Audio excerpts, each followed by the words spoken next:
Lance Stroll is taking heat after being so far off the pace from Fernando Alonso in qualifying, he hasn't out-qualified his teammate on a Saturday in 27 straight race weekends. His father, Lawrence Stroll, has shaken up the team's technical lineup, bringing in big names like Adrian Newey and signing with Honda, but will that be enough to turn Lance into a world champion? With Alonso planning to race into 2026 and still competitive despite being in his 40s, the pressure grows. Does the Canadian billionaire need to rethink the driver pairings? More provocatively, might he even consider opening Lance's seat to someone else? Aston Martin has long been tagged with the Nepotism label. Lawrence poured millions into building the Silverstone squad and has been clearly focused on the 2026 rule cycle. He's hired high-profile engineers and secured a powerful engine partner, and many in the paddock now see the team as a dark horse for the title. Yet one unresolved question keeps coming back.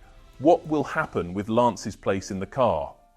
As Alonso edges toward the end of his career, he's being seen as the team's natural leader, but many are unsure he can play that role. Lance Stroll's recent form hasn't helped.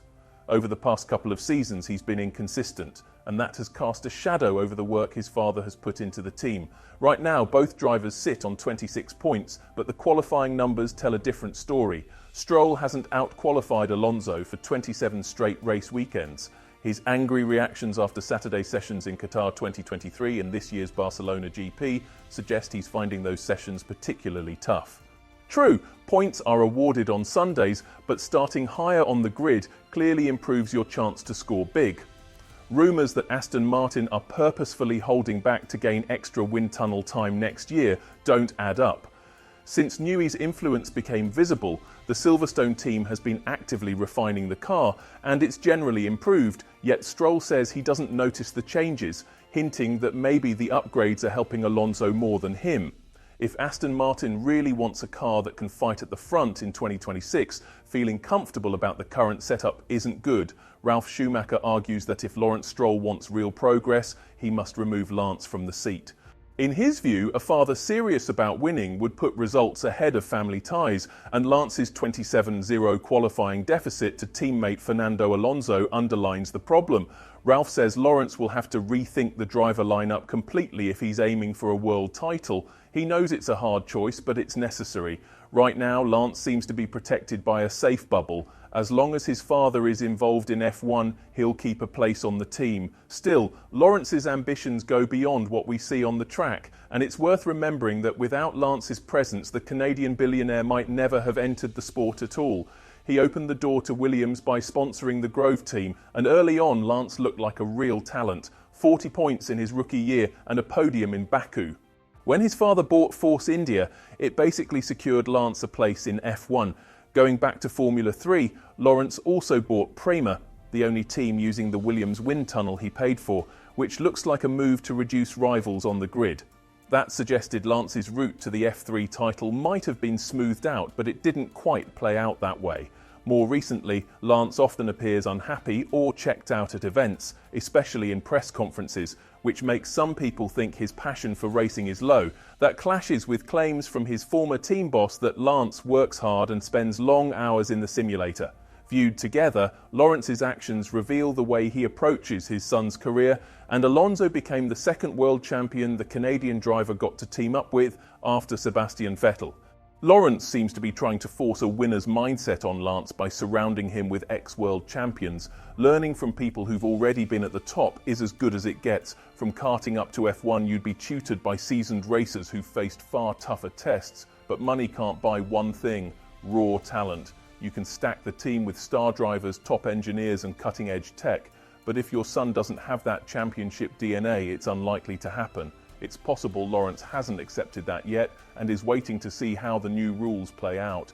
Even if Aston Martin manages to leapfrog Mercedes and Ferrari, it's doubtful Lance would immediately outshine someone like Alonso. Just look at the current qualifying gap. It underlines where Lance is struggling. Talent isn't for sale, and I don't think Lawrence is ready to admit it. Even if Alonso stays past 2026, whoever takes his seat will start from a far stronger place to challenge for the Drivers' Championship than Lance Stroll. And it's not because the replacement would be a superstar. You could even slot in someone like Yuki Tsunoda, who's struggling at Red Bull, and reasonably argue he'd do better than Stroll in a well-established Aston Martin team. The bigger point is this: Aston Martin's 2025 problems are self-inflicted because the whole organisation is concentrating on 2026. Staff go home frustrated after race weekends, something CEO Andy Cowell has admitted. Cowell explained that if, from March, Adrian had focused all his efforts on the 2025 car, the team would be higher up the grid now. But they chose to prioritise 2026 and beyond, believing that investment will yield returns across more seasons and events. That's hard to take. After qualifying on Saturday, after the race on Sunday, even on Monday morning, people are often frustrated. Then you dive into the to-do list and get on with the work. On top of that, Lance doesn't like the 2026 rules, which only makes his dad more concerned about whether Lance can still fight at the front. Stroll says we'll learn more in the tests and in Australia, but he finds the new rules disappointing. Having tried the car in the simulator, he's downbeat. Moving F1 toward electric systems and stripping away downforce to protect batteries feels like the wrong direction. He'd much rather see lighter, nimble, fast cars with plenty of downforce and a simpler approach. Think less of a tech demo for batteries and more of a proper Formula One fight. Lance looked much better when his dad wasn't so tightly involved. Yes, he backed Williams but didn't own the team, and he probably felt he had to prove himself when he wasn't in a family-run car. Once that ownership shifted, the whole picture changed. If Aston Martin wants to climb the drivers' and constructors' standings, the family favouritism has to stop. With Ferrari, McLaren and Mercedes fielding stronger driver pairings, you'd need a huge power unit edge to beat them with Alonso and Stroll as your lineup. So, should Lawrence cut Lance loose and find him another racing home? And more importantly, is there really no realistic shot for Lance to become world champion, even if he had a car designed by Adrian Newey? Thank you for watching. If you liked the video, subscribe to the channel and leave a comment below. See you in the next video.